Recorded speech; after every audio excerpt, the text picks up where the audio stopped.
नमस्कार, स्वागत है आपका क्यूबेस इंडिया न्यूज में और मैं हूं आपके साथ सौरभ शुक्ला। 24 नवंबर आज का जो दिन है वो बेहद ही खास है बिहार के लिए भी, और खास तौर पर बिहार की जो राजनीतिक पार्टी है, जो सत्ताधारी पार्टी है इस वक्त की, जो अभी सत्ता में बैठी है, मुख्यमंत्री नीतीश कुमार की पार्टी जदयू के लिए, और खास तौर पर मुख्यमंत्री नीतीश कुमार के लिए आज जो 14 नवंबर का दिन है वो बेहद ही खास है।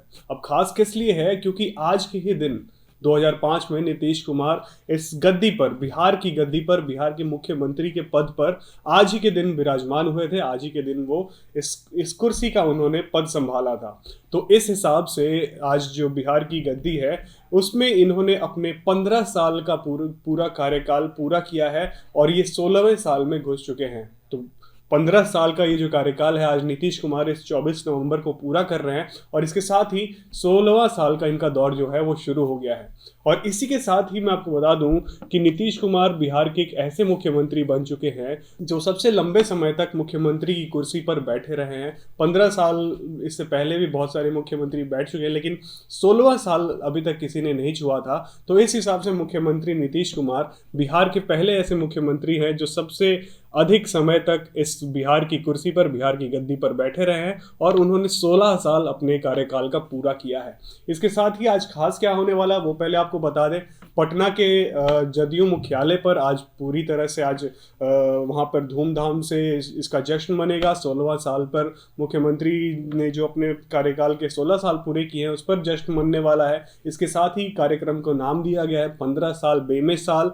जदयू का ऐसा मानना है कि जो मुख्यमंत्री नीतीश कुमार के शासनकाल में 15 साल बिहार की सत्ता चली है वो बेहद अच्छे तरीके से चली है, वो बेमिसाल तरीके से चली है। इसलिए उन्होंने आज के इस कार्यक्रम को नाम दिया है 15 साल बेमिसाल। इसी के साथ ही पूरे बिहार के 480 मुख्यालयों पर, जदयू के मुख्यालयों पर भी आज जश्न मनने वाला है। और होना ये है कि वहाँ पर तमाम सभी इन मुख्यालयों पर जदयू द्वारा किए गए, जदयू सरकार द्वारा किए गए बिहार की उपलब्धियों में गिनाया जाएगा। बिहार में क्या किया जदयू सरकार ने, सभी योजनाओं के बारे में लोगों को अवगत कराया जाएगा और इसका प्रचार और प्रसार किया जाएगा। ये होने वाला है आज बिहार में, और इसका जश्न की तैयारी पूरी तरीके से जदयू जनता दल यूनाइटेड अपने मुख्यमंत्री के लिए कर चुकी है। मुख्यमंत्री के लिए करे भी क्यों ना, क्योंकि भाई सबसे अधिक समय के मुख्यमंत्री बने रहने का जो बिहार में रिकॉर्ड हासिल किया है वो नीतीश कुमार ने किया है। तो जश्न मनाने का एक मौका भी आज उन्हें मिला हुआ है। लेकिन इसी के साथ हम आज आपको मुख्यमंत्री नीतीश कुमार के इन 15 सालों के जो कार्यकाल हैं उस पर एक नज़र आपको दौड़ाया जाए तो इसमें काफ़ी राजनीतिक उतार चढ़ाव भी हैं। पहला जो उनका टर्म माना जाए उसको सबसे बेहतर माना जा सकता है, क्योंकि उन्होंने उसमें कई सारे विकास की योजनाओं पर काम किए। वही जो दूसरा साल रहा उनकी राजनीतिक महत्वाकांक्षाएँ उसमें रही, राजनीतिक उसमें उनकी महत्वाकांक्षाएँ रहीं। कहीं ना कहीं उन्होंने बिहार से ऊपर उठ के देश की राजनीति, देश की पॉलिटिक्स में जाने का अपना सपना जो है उसको देखा। लेकिन हालांकि उसमें चूंकि उसके बाद से आने वाले समय में उन्होंने लोकसभा चुनाव में बुरी तरह से फेल होने के बाद उन्होंने अपनी गद्दी को छोड़कर जीतन राम मांझी, जो कि उन्हीं के पार्टी के थे, उन्हीं के मंत्री थे, उनको एक अपना मुख्यमंत्री का कुर्सी सौंप दिया अपने फेल होने के बाद। लेकिन 7 महीने बाद फिर उन्हीं को हटा के फिर दोबारा अपनी कुर्सी पर काबिज हो गए। उसके बाद जब अगला विधानसभा चुनाव आया तो जदयू से ये भाजपा से नाराज चल रहे नीतीश कुमार ने गठबंधन अपना तोड़ा भाजपा से, और आने वाले समय में जो चुनाव है वो अपने धूर विरोधी, अपने धूर प्रतिद्वंदी लालू यादव की पार्टी राजद से हाथ मिलाकर किया। 17 साल का जो उनका भाजपा के साथ जो गठबंधन था उसको तोड़ा, जो कि एक बहुत बड़ी बात थी। भाजपा ने उनकी पहले भी मदद कई बार की है, और उसके साथ ही 17 साल का उन्होंने गठबंधन तोड़ा और आने वाले चुनाव में उन्होंने राजद के साथ एक मन मार के अपना राष्ट्रीय जनता दल के साथ चुनाव लड़ा, और उसमें हालांकि जीते। और कहीं ना कहीं दिल पे पत्थर रख के ही उन्होंने लालू यादव, अपने धूर प्रतिद्वंदी के 2 बेटों को बड़ा बड़ा मंत्रालय दिया, एक को मुख्यमंत्री बनाया और एक को स्वास्थ्य मंत्रालय का पद दिया। तो ये भी कहीं ना कहीं उनकी पूरी इस राजनीतिक पृष्ठभूमि में शामिल होती है। और उसके बाद जो आखिरी का उनका समय रहा उसमें वो सबसे कम सीटों वाली पार्टी होते हुए भी अपने जो उन्होंने जिस पार्टी का साथ छोड़ा 17 सालों तक जिस पार्टी के साथ थे उसका साथ छोड़ने के बाद भी आखिरकार इस समय वो अब सबसे कम सीट होने के बावजूद भी सिर्फ उसी पार्टी के दम पर अपनी सरकार में अभी बैठे हुए हैं। तो ये थी कुछ हाईलाइट पॉइंट्स। अब मैं इसको आपको जो सारे कार्यकाल हैं वो मैं आपको थोड़ा खुलकर बता देता हूँ कि 2005 में सन 2005 में पहली बार मुख्यमंत्री नीतीश कुमार 24 नवंबर को जब इस बिहार के मुख्यमंत्री पद पर काबिज हुए तो उस समय उनके पास काफ़ी सारी चुनौतियां थी, बहुत सारे उनके पास काम थे, बहुत सारी जो एक पिछड़ा बिहार उनको मिला था, पिछड़ा बिहार जिसमें अपराध की घटनाएं कई सारी थी, जो राजनीति के तौर पे बहुत ही ज़्यादा वहाँ पे वो चीज़ें होती थी, शिक्षा के मामले में बहुत स्तर नीचे था, जो कंपनियां फैक्ट्रियां यहाँ पर लाने की बात की जाती थी उस मामले में, और रोड का इंफ्रास्ट्रक्चर का तो कहीं विकास था ही नहीं बिल्कुल। उस समय मुख्यमंत्री नीतीश कुमार बिहार में 2005 में मुख्यमंत्री बने और तब उन्होंने ये गद्दी संभाली। अब इस गद्दी को वो आगे कैसे लेके चले, तो 2005 से जो 2010 का जो कार्यकाल था मुख्यमंत्री नीतीश कुमार का, वो सबसे अच्छा और सबसे खास माना जाता है। ऐसा क्यों? क्योंकि उन 5 सालों में मुख्यमंत्री नीतीश कुमार ने अपने काम से, अपने योजनाओं से और अपने इंफ्रास्ट्रक्चर में विकास से सभी का दिल जीता था, और दोबारा उन्होंने 2010 में जनता का अपार समर्थन मिला और दोबारा चुनाव जीते। तो हुआ क्या कि सबसे पहले जब जो मुख्यमंत्री 2005 में बने उन्होंने उनका मुख्य फोकस क्राइम, इंफ्रास्ट्रक्चर और हेल्थ फैसिलिटीज़ को बढ़ावा देना था, और हुआ वैसा भी।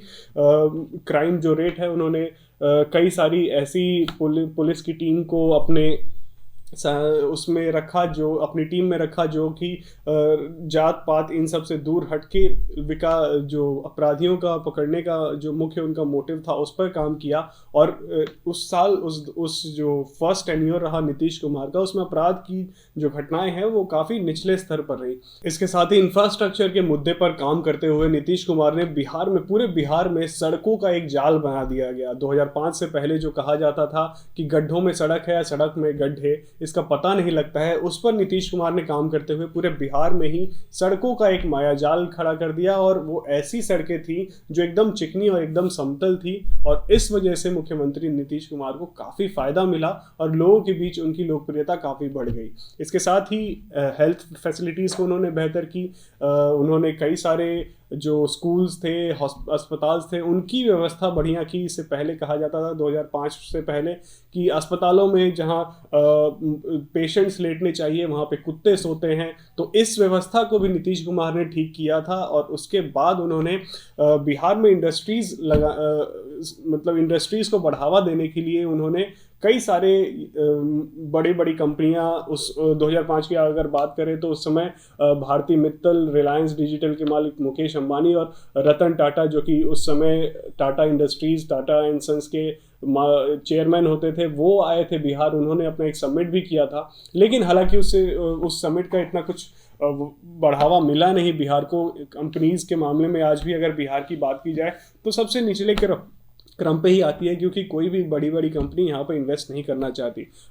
हालांकि आपको बता दें कि जब से नीतीश कुमार सरकार में आई है, उनके मैनिफेस्टो में हमेशा ही ये रहा है कि बिहार में जितने भी चीनी मिल जो बंद पड़े हुए हैं उनको खुलवाना है। अब ये खुलवाना कब तक है भाई, इसका अभी तक कोई ना ही कुछ इस पे होता आया है, ना ही कुछ आगे भी होने के आसार दिख रहे हैं। लेकिन ये हमने 2005 से 2010 की आपकी कार्यकाल उनकी बताई, तो यही वो दौर था जिसमें मुख्यमंत्री नीतीश कुमार का ये सबसे बढ़िया दौर माना जाता है। और इसी दौर में मुख्यमंत्री नीतीश कुमार ने अपने काम के बदौलत जनता का दिल जीता, और जनता ने उन्हें 2010 में जब दोबारा चुनाव हुए थे तो उन्हें अपार समर्थन देके एक बार फिर से मुख्यमंत्री की कुर्सी पर उन्हें काबिज कराया। 2010 का जो कार्यकाल, जब 2010 से जो 2015 का कार्यकाल मुख्यमंत्री नीतीश कुमार का शुरू हुआ, उसमें काफ़ी उतार चढ़ाव देखने को मिले, काफ़ी राजनीतिक मोड़ और ट्विस्ट एंड टर्न्स भी देखने को मिले। क्योंकि 2010 से जो मुख्यमंत्री नीतीश कुमार हैं, उन्होंने अपना दायरा थोड़ा बड़ा देखा और उनकी जो राजनीतिक महत्वाकांक्षाएं थी वो बढ़ने लगी। 2010 से 2012 तक तो ठीक थी, लेकिन 2014 में जैसे ही लोकसभा का चुनाव होने आया, प्रधानमंत्री की कुर्सी का फैसला होने आया, उसमें नीतीश कुमार अपने आप को एनडीए की तरफ से सबसे बड़ा चेहरा मानते थे, लेकिन ऐसा हुआ नहीं। एनडीए ने अपना चेहरा साफ तौर पे नरेंद्र मोदी, जो कि अभी हमारे प्रधानमंत्री हैं, उनको 2014 में उन्होंने ऐलान कर दिया कि नरेंद्र मोदी हमारे जो है एनडीए के चेहरे प्रधानमंत्री उम्मीदवार रहेंगे। तो यहाँ पे कहीं ना कहीं नीतीश कुमार अपने आप को प्रधानमंत्री का उम्मीदवार मान रहे थे, उनकी राजनीतिक महत्वाकांक्षाएं ज़्यादा थी, और उस वजह से उन्होंने अपने जो 17 साल से जिस पार्टी के साथ वो बिहार में चुनाव लड़ते आए थे, उन्होंने अपना गठबंधन तोड़ दिया, और इसका जो एक उनकी महत्वाकांक्षाएं जो थी उसका बुरा असर ये पड़ा कि लगातार वो जो लोकसभा चुनाव था उसमें भी हार गए। अब हारे वो बात की बात थी, हारे जीते, लेकिन वो हार ही नहीं कहा गया था, उनकी फेलियर कही गई थी सबसे बड़ी, क्योंकि जनता दल यूनाइटेड ने उस लोकसभा चुनाव में एक भी सीट अपने नाम नहीं किया था। अब इसमें उन्होंने इसको ऐसा देखा, ऐसा फेलियर समझा कि उसी समय तत्काल ही अपनी जो मुख्यमंत्री की कुर्सी थी उन्होंने छोड़ दी और अपनी पार्टी के एक दलित नेता जीतन राम मांझी को मुख्यमंत्री बना दिया। ये उस समय इसको एक बहुत अच्छा कदम माना गया था कि उन्होंने फेलियर को देखते हुए अपनी गद्दी तो छोड़ी, लेकिन कुछ समय बाद ही, 7 महीने, लगभग 7 महीने का समय भी पूरा नहीं हुआ था, उन्होंने जीतन राम मांझी को वापस से ही सरकार गिराई, जीतन राम मांझी को कुर्सी से हटाया और वापस से मुख्यमंत्री बन गए। तो ये जो उनके जो दूसरे टर्म का कार्यकाल है उसमें यही रहा। इसमें जो विकास का जो मुद्दा था वो कहीं नज़र नहीं आया। और इसके बाद ही जब वापस से चुनाव हुए तो उन्होंने जब भारतीय जनता पार्टी से, एनडीए से अलग होने का फैसला लिया था, उसके बाद से उन्होंने बिहार में चुनाव लड़ने का फैसला तो बनाया, लेकिन किसके साथ बनाया? तो अपने सबसे बड़े राजनीतिक धुर विरोधी राष्ट्रीय जनता दल लालू यादव के साथ। मुख्यमंत्री नीतीश कुमार लालू यादव के साथ हाथ मिलाकर उन्होंने बिहार का विधानसभा चुनाव लड़ा, और उस चुनाव में उनको फिर से एक बार बहुत सारा वोट मिला, जनता का स्नेह मिला, और एक बार फिर से नीतीश कुमार और राजद के साथ मिलकर जदयू और राजद ने अपनी सरकार बनाई, एक बार फिर से सत्ता पे काबिज हुए। उसमें उन्होंने लालू यादव को प्राथमिकता देते हुए उनके दोनों ही बेटों को, उनके बड़े बेटे तेज प्रताप यादव और छोटे बेटे तेजस्वी यादव को उप मुख्यमंत्री बनाया, और बड़े बेटे तेज प्रताप यादव को स्वास्थ्य मंत्री बनाया। हालांकि लालू यादव ने भी चुनाव से पहले ही सबके सामने बोल दिया था कि भाई हम चुनाव तो लड़ रहे हैं, लेकिन हमारे मुख्यमंत्री नीतीश कुमार ही होंगे। तो एक तरह से दोनों पार्टियों से देखा जाए तो उनमें आपस में कहीं ना कहीं उन्होंने थोड़ा, दोनों ने ही मन मारा होगा, और मन मार के जब वो सत्ता में आए तो एक बार फिर से सत्ता में जो बिहार की कुर्सी, बिहार की गद्दी पर बैठे वो थे नीतीश कुमार ही।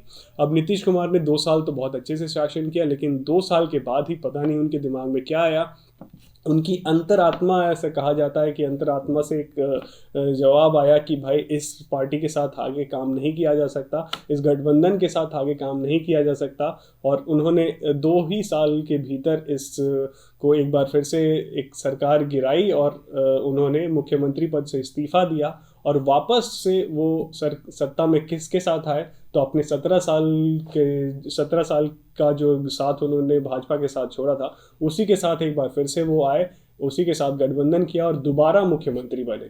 उसके साथ ही मुख्यमंत्री बनने के बाद नीतीश कुमार ने 3 साल, अपने बचे हुए 3 साल का कार्यकाल पूरा किया, और उसके बाद से आखिरी जो चुनाव आया 2000, अभी जो बीता है 20 का चुनाव, 2020 में उन्होंने फिर से एक बार विधानसभा चुनाव लड़ा, और लगातार ही इस चुनाव में भी उन्होंने भारतीय जनता पार्टी के साथ चुनाव में उतरी। हालांकि इससे पहले कहा जा रहा था कि शायद भाजपा या जेडीयू दोनों ही अलग चुनाव लड़ेगी, लेकिन ऐसा नहीं हुआ, दोनों पार्टियों ने साथ चुनाव लड़ा, और भारतीय जनता पार्टी ने एक बार फिर कहा कि हमारे बड़े भाई, हमारे जो इस पार्टी के जो बड़े भाई रहेंगे वो जनता दल यूनाइटेड रहेंगे, हमारे मुख्यमंत्री का जो चेहरा रहेंगे वो भी नीतीश कुमार ही रहेंगे।